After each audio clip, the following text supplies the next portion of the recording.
Merci, Monsieur le Président. Ma question porte sur l'augmentation des droits de douane qu'envisagent les États-Unis sur le vin français.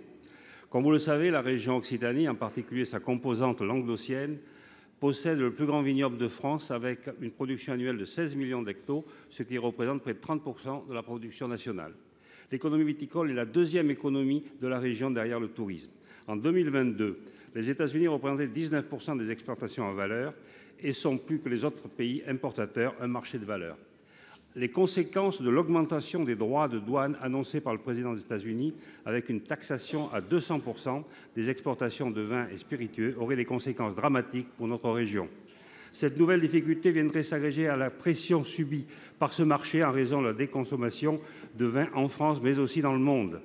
La Chine, qui était venue compenser les pertes consécutives à une baisse de la consommation des pays du Nord, vient à son tour de baisser sa consommation de 50%. 200% de droits de douane signifie l'arrêt immédiat des expéditions et la perte de 4 milliards d'exportations vers le premier marché mondial pour lequel il n'existe aucun marché de substitution. L'impact pour notre filière serait brutal, immédiat et irréversible. Nous savons combien nos produits viticoles français sont dans le monde entier un emblème fort, aussi un emblème national fort. Aussi, il est compréhensible que ce soit sur les vins français que des mesures de rétorsion viennent à l'esprit de certains dirigeants. Dans ce contexte, cibler le whisky, le bourbon et les vins américains non seulement ne répond pas à l'objectif poursuivi, mais au contraire place notre filière dans une plus grande fragilité.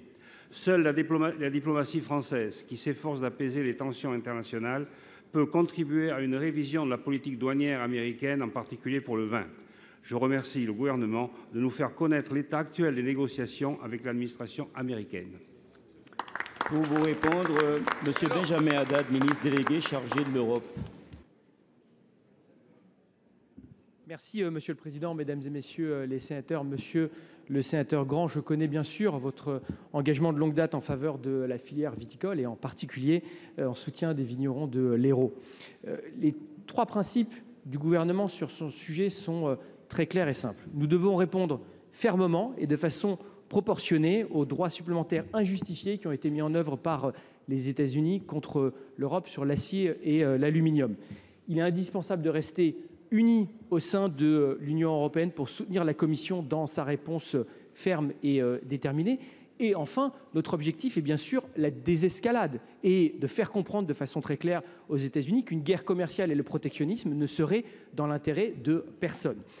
Je le rappelle, les contre-mesures qui ont été proposées par la Commission européenne sont en fait la reprise des contre-mesures de 2018 qui inclut un nombre de secteurs qui vont de l'acier aux vêtements, aux motos ou encore aux bourbons.